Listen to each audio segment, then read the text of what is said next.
Alright, welcome back to our recap of Rolex, or our preview for Rolex. We're trying to run through all the riders and give you guys a shout out and tell you our thoughts on everything here. So, 77, Laine Ashker and Anthony Patch. I've seen a photo or two of her out there, just her, selfie, I'm pretty sure somewhere.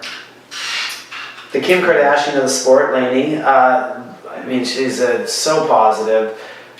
Really, I love this combination. I love this horse. She's won the ACs back-to-back twice, I believe. Anyways, she's been very successful. And I do think that last fall, it seemed that it kind of came apart a little bit, and she's kind of had to regroup for the first time in a long time. But she as well, she's kind of, I think, set in front of herself that she needed to actually change something to get back on form, and it seems to be coming together. Yeah, you know, Laine, like all of us, comes down to the mental side of it, and that, you know, that she doesn't get crazy, stupid competitive, and where you lose your mind, and that the mind doesn't stop her from being competitive. Yeah. Because it can do all three phases. You know, it kind of comes down to how well Laine settles down and does his job and stays in the moment and doesn't go too crazy or too quiet, and just does what she can do, and lets him be the horse he can be, because he is, oh god, he's a freak. I mean, he's unbelievable. He's as good as anybody in there for sure. Yeah, I agree. But he has a bit of age on him, so she would, you know, be looking after him as well. Yeah. 78, Timothy Burke. And LUCIAN quality. There we go. Since Kyle can't read. That's right. It's not that I can't read, I just can't pronounce names. For Ireland, I'd say this is, watching this horse go and watching him ride over the last couple of years, I gotta think this is his year to go to the Olympics on it. I mean, the horse is, I mean, steps over the jumps. It's got a stride as big as, or bigger than anything out there. Timothy does a great job riding the horse, and you know, it's gotten better and better through the last couple of years. I mean, I think the big thing is it's had a wing surgery, so hopefully you get the trip this time. The dressage is the big question mark, you know, because it's that's not the favorite space. It's a big, long boat of a thing. Hard to put together. But on the cross country, he just lets it take off and finds its own distances kind of deal. And the show jumping, it's a really, really good jumper. Yeah. And so I'm sure Tim hopes you're right about the Olympics. That wind surgery, it's amazing the transformation it made. Like, and he said when it got in trouble there, he was like, I should have had it done before, but it just never caused a problem. And it is a new horse. It's like I mean, it's unbelievable. All right, we got Lauren Kieffer again on Veronica this time. Veronica, was she there last year? What'd she end up? She didn't get around last year. She didn't get around last year. She was very good the year before. It's you know, it's obviously a good mare. Very, very good in the dressage, very good in the show jumping, and you know, usually very good cross country. You know, for some reason, like I said before, Kentucky was a weird year last year. I'm not really sure what happened. And because she had been going so well, I think maybe once she had one problem, you say, oh, the heck with it, I'll go someplace else. Yeah. And, you know, and then she recovered and had a good end of the year. So this could be one of the American hopes. Yeah. I'd think you could say a top 5 would be expected. Then we got Ringwood Magister, Tiana, Coudray. Tiana. Yeah. We haven't seen her for a while. No, but unbelievable on the flat. I mean, has always been a very good rider on the flat. And this horse did struggle a little bit with the jumping, the clear rounds, but she seemed to have put that together from watching some of the things that have gone on over in Europe and in England. And I can't imagine that she's brought him back over not to perform. And I think the thing is if this one puts it all together through the weekend, this is a potential winner. He's got the flat work. He's certainly a good enough jumper. I watched her at Blenheim a couple of years ago, I think, and she had a stop and damn near made time, like right at the end of the course. And that's a hard course to make time on, and she had a run out at the end and still came a hair's breadth away from making the whole thing work. So I think the biggest thing with her was that, again, she just wanted to compete so much that she never allowed the competition to actually happen. I think she's learned. Yeah, I was going to say, like, that would have been, you know, her MO before is she would have been the one that would have made the time with the stop. Yeah. And maybe she would have had 3-time vaults and gone clear. Yeah. You know, but she does have Olympic Games under her belt, and you know, it's had some sort of niggling injuries. I know it didn't get into badminton, so that's part of why it's coming here. And for me, this is a big old question mark. It could be the winner, it could be the loser. I have absolutely no idea. I haven't seen it. You know, it was all the business and all the talk before, you know, but it is sort of gone off the radar, and sometimes it's good. No, absolutely, but it was all the talk because there was always that hope and anticipation, and I just think that now at this point she probably has gotten that to where she's just growing up a bit, because she was pretty young to be doing it. Emily Beshear and Shame on the Moon, a very good horse, good results through the spring. Had a run out at Carolina. I don't think that's going to plague Emily at all, because I don't think she is even going to think about that. She's a very good rider. Yeah, she's done a very good job with this horse. It does a good dressage, good cross country, and and good show jumping. I think there's just more pressure on Emily at Kentucky with who her father-in-law is, or at least he's not the governor anymore, so maybe all the pressure is gone. I don't know, but it's a big deal in the state for her to be there, and she's a great rider, and you know, she had a little blip at Carolina, but it was really one of those things that you just go, well, that's why you say good luck, and she didn't have it that day. But great rider, great horse, and has done some really good things, so could be a big. It'd be fun to watch it, yeah, because I think that she's been scratching on the door for a while, and I mean, she certainly doesn't do anything wrong. She's a tough rider too. She's not just like, oh, she technically rides well, but she's got all the stuff together. Yep. We got 82 Ryan Wood, Mclovin. I love that name. Again, we've gone over Ryan a bunch of times. This horse has been very competitive as well for him. And again, I think he's brought them there here at the right time. I just don't think I think they're prepared to go and be competitive. I like watching this horse go too, having seen him a couple times, and it looks like a quality one. Yeah, I don't know that much about it. And I don't know anything, obviously. That's why I'm sitting next to you. But I think his second horse is the best one. I don't know all of them that well, but that's just my gut feeling. You know, again, rider with 3 horses, big deal, and you know, I'm sure he's excited, and you know, hopefully he'll have a great weekend. And he's so consistent on the cross country as far as like you'd expect it to be a bit of that, and there's another clear in or close to the time, so wouldn't be surprised to see it out on top 15, top 10, at least he'll be in there in something. Mark Todd and NZB Campino. I don't know the horse terribly well, but the rider, it doesn't matter what he shows up on. Especially the bigger ones, the horse trials he does well, he doesn't do well, but he goes to the big one, and there he is, giving it all. This one is the one, he was right up there in the Olympics in London, and it knocked a bunch of rails down, but it was quite young there, and I know it was quite tired. You know, obviously it's a little bit older now, and you know, Mark wouldn't be bringing it all this way. And I think the terrain, part of the reason it's coming here, the terrain is easier at Kentucky. And it's not that, it's got that long, I mean, it's a lovely place to gallop and jump. Exactly, and so, you know, he's got a good draw, and he's, you know, it's Mark Todd, what are you going to say? Yeah. He probably will. He'll get out of bed, get on the horse, jump around clear, come home with a big ribbon, and fly back to England. And it just kind of sucks to have to go after it. Yeah, well, I mean, it's a nice horse to go on, though. So you've got Copper Beech next with Bourke. I mean, I love this horse. What is he, 9 now? 10. 10. And it's, you know, it's a really good mover, very good jumper. The only problem, there's a big drawback with this one, and it's that it won a 1-star.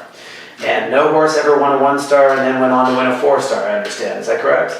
Really? Well, you're the one that told me that back when you won the 1-star. Did one get yet? No, when I worked in Ireland, they told me there was never a great horse that won a 1-star. Yeah. And so, but it did win a 3-star. Yeah. And he's one of those horses, you know, the apprentice last year, I took him to his first 4-star, and I had done like 7 or something CCI 3-stars before. Mm-hmm. Sean, Copper Beech have done 4 CCI 3-stars. And again, going back to that, the fastest way to do anything is go slow.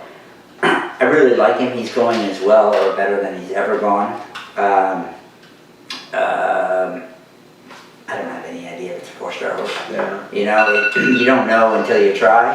Yeah. He has done really nothing wrong in getting ready for this. In his career, he's funny because he looks like a cute little pony, but for me, he's the hardest horse I have to ride. Really? He's very sensitive, he's very nervous.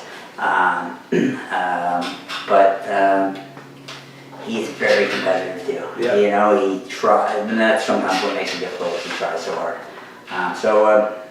Hopefully Sean will be on his game this weekend. We got Lillian Heard again, and I can pronounce this one FYI. Unfortunately, I don't know the horse at all. But again, I've probably seen her on it, but I don't know it to distinguish it from the other ones. Yeah, usually, we're fortunate now the FYI allows us to, pick our sequence of horses, and so you would tend to think this would be your best horse on the flat. Or the horse that you might most likely pull out with, so you could be like, okay, well, I've done well so far, I'm going home now. Yeah, I think, Lillian's there with a shot. I have no idea if it's any good or not, but, it's, again, another person with 3 horses, cool, and, Yeah, the interesting thing is back when I first sort of heard about her or whatever, a bunch of people were like, oh, she'll be great for the future, and there's been so many people I've heard that about over the years. And then there she is with 3 at Rolex. Obviously, they were right, and I'm not saying I didn't think she was, but it's just so hard to tell the people, you can never tell who's going to actually make it or not, and here she is making it. It's always the people that, are try, fall, try again. Don't quit, don't fail. Yeah, exactly. Yeah. See the people here, there's a big list of not quitters. Yeah. And there's a big list of, 1 and 2 star people that aren't on this list. No. And it's not because they don't have the ability. No, they just couldn't handle the failing. Yep. And I say that to my kids all the time. I'm like, you gotta quit thinking about that part of it. You've got to think about what you're gonna do while that's going on, because you're gonna face it. It's just the reality. Nobody gets there faultlessly. We got Boyd Martin on Blackfoot Mystery. This, to me, would be a fantastic horse to have here. I mean, it's got a great gallop. It's got a good disposition. It's if it makes mistakes on the flat, it seems to make them between the movements, so it doesn't seem to get penalized that much. I mean, that seems to be the history with it. It had a little bit of a show jumping record that wasn't great, and Boyd has brought out some really good things in that, and it seems to be jumping really clear over the pole. Be interesting to see after it does cross country how it handles that. However, because of its gallop, I don't know that it's going to arrive in the show jumping without, I think it's going to arrive in show jumping with tons of energy. Yeah, it's, he got it from Kelly Broder, and Kelly did a really good job in the dressage with it. It really, got some really good scores. Again, a little bit weak in the show jumping, but that's certainly Boyd's strength. And, he seems to have fixed that, and the dressage this year seemed to have improved a lot. Yeah. I know Boyd thinks a lot of it, and if he's put it as last horse, he thinks that He's got a shot. he really thinks a lot of it. Yeah. Then we got Jessica Phoenix on Pavarotti. Pavarotti's won gold at the Pan Ams 5 years ago, and then last year won silver at the Pan Ams. Unbelievably talented horse. Carl Slezak bought it off of Debbie Adams years ago. He didn't buy it off. Don Good bought it off for Carl. And then Don put Jessica up on it. It's been no looking back since then. It looked the part back then as a young horse. It is the horse. It has got a great gallop. It's done the World Championships clear on cross country. Jess does a fantastic job, but they can be a bit strong. So it would be one that would be hard to make the time on at this level, I think. First non-championship 4-star. I think Jessica's probably going to do, I think she's going to do the dressage. She needs this for the Olympics, and so I'm not saying she won't do it because she doesn't believe in it. She needs this horse for the Olympics, and we need it for the Olympics for Canada. She needs to get it qualified. To me, the smart thing to do would be to take it to a 3-star and qualify it, not run it here and take it, maybe minimize the risk a little bit, because he's old. He's got a couple of little soundness things, so it'll be interesting to see. I'll tell you what, if it's all there, and she goes for it, she'd be going down in there in the top 10 at the end of the weekend, if not in the top 8. Yeah, I'm one of those people that I think Jess has done an unbelievable job with this horse. I don't like it at all. I don't like it at all. It doesn't look like any fun to me. No, don't get any fun. It has an unbelievable trot. It has a terrible canter. And she has somehow made this horse into what it is. It is, I mean, its trot is fantastic. Mm-hmm. But because it doesn't canter that well, no wonder it's strong. It can't hold itself. And it's not great at its changes. No, it does struggle with those. But she has, I mean, and I remember when she was first riding it, I mean, it was running off of her right proper. And she doesn't stop competing though, she just keeps going. She's unbelievable. She has done an unbelievable job with, you know. I agree with you. The thing is it's just a little too brave for its own good. I watched just about turn over the last fence at the Pan Ams in Mexico, and I thought if she was going down, because and Jess was just right on with it. And she seemed to have gotten a little more respect for that she was going to have to manage it more. The thing is that I wonder whether part of the problem with it getting so strong is it was so competitive that you had to go in for the win on it, and because of that the rideability was put aside. And now I've watched in a few of the team training stuff, and it seems that she's getting more towards that rideability, so I think it's coming into itself. I agree with you on the canter. It certainly wouldn't be the easiest, but you know, sometimes you're in first and so you go after it. On a horse like this, sometimes they think, oh, well, that's all there is. And so I think the rideability was a bit of a problem for a while, but I think it's there now. And sometimes at the 4-star level, that jumps actually hold them, you know. Enough, yeah. Enough that you don't have to hold them so much. But full marks for her. Yeah, to get that thing to do what it's done. She's fantastic. We got Phillip Dutton on Mighty Nice, number 88. This horse is been one of those like kind of hard luck stories, you know. He's just he looks to be the part. He's you know, he's had some little injury things that you know, he was right up there last year or 2 years ago maybe, and chipped a stifle or something. Yeah, last year, 2 years ago. 2 years ago. But he's come back and it's going great. Yeah. It's sure jumping great. It's a beautiful mover.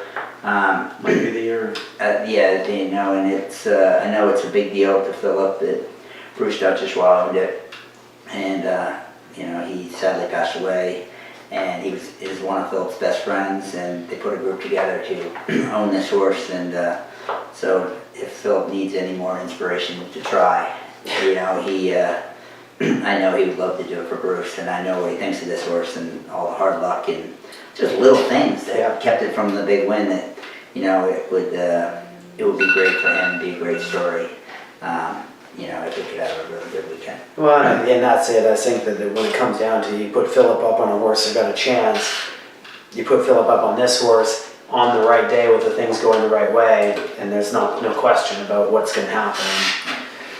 All right, we got Colleen Rutledge and Covert Rights. You know, a funny horse, I mean, it's been competitive as heck. It's done Burley now. It's not that old. It's been very successful. I think this course is going to suit it a lot more than Burley, and it ran around Burley really well. Its show jumping has been getting much better, and its flat work is actually, you know, it's very good on the flat. But I think that it's actually going to be better at this event than it's been at the other ones on the flat, because I think the atmosphere at the end of the day is going to push it to being far more impressive. Yeah, it's one of those every time you see it, you just shake your head and you say, can't believe it. But then eventually you have to say, all right, I kind of believe it. The record says it doesn't have any problem with it. Like, you can leave the breathing out of it. Don't worry about it, because it's if you can go around Burley, you can do anything. Absolutely. And you know, she has done nothing wrong this whole spring with it. I think it's been really good. Yeah. You know, and who knows? This is you know, this is for sure Colleen's best chance she's ever had here. Oh, I agree. And you know, she's put all the time, effort. She bred the thing, and she believes in it. She loves it, and it just goes. It goes. Yeah. It goes. And the show jumping, I mean, it's fine now. Yeah. Like it used to be not good. Now it's fantastic. Good. Cool. Colleen puts a lot of work into her, and certainly a lot of effort and work into gaining the success. And then the last of the day, number 90, Allison, Spring, and Arthur. I mean, I wouldn't want to hang out all day for cross country, and I certainly wouldn't want to hang out all day being in the top 3 after dressage, and I just can't see that she wouldn't be in the top 3 after dressage. The horse looks great this year. I'm really excited to see him back because I love seeing those horses come out and come back into work, and he seems to be enjoying it more than he used to. He seems to be a little less quirky than he used to be. I gotta say, for me, that she's probably, and she certainly has as good a chance as she's ever had. She's had plenty of good chances, and I think the horse this year is a top 3 horse, which when you're top 3 at Rolex, you're potentially the winner at Rolex. That's how I feel. Yeah, I mean, his whole career has been all or nothing. Yeah. You know what I mean? He either wins or he loses. And, I think leopard never changes their spots, isn't that what they say, something like that? Absolutely. I just, yeah, and I agree with you. I just kind of think So it could be the winner. It's been plenty of times where it was the winner, and then there's been plenty of times where it's been the loser too. Yeah, this could be the time. This could be either. Yeah. And, it's sitting around for the last horse of the day. That would be the killer, because she had it a couple of years ago, and she came off the bank, went down to the angle, and to me it looked like she just believed that it was a little bit there, and she didn't go, you bugger, come on, let's jump this. And he was like, yeah, let's go over here, and it's just a little bit off the distance, and he took advantage of it. And I think probably sitting around all day, I mean, it would be a horrible feeling, to be quite honest, but I think sitting around all day, she also might go, I want this more and more as I watch these other riders go. And Allison's worked hard at it, and I respect her for it, and I hope it happens. Yeah, me too. I hope it happens for me more than her, but Yeah, she has tried. It's, been bitten by the injury bug a few times. It's had a little bit of time off here and there, but it's back now. It's won Carolina, and that's where everybody was trying to win. All right. Okay. So now we're gonna pick our team for this. For Rolex. We're going to wrap this up and we'll discuss our team picks. I hope you guys enjoyed our Rolex review, or not review, preview. What is wrong with you? You can't read. Review is I've been at this for hours now. And if you didn't, oh well. Yeah, called Doug Payne.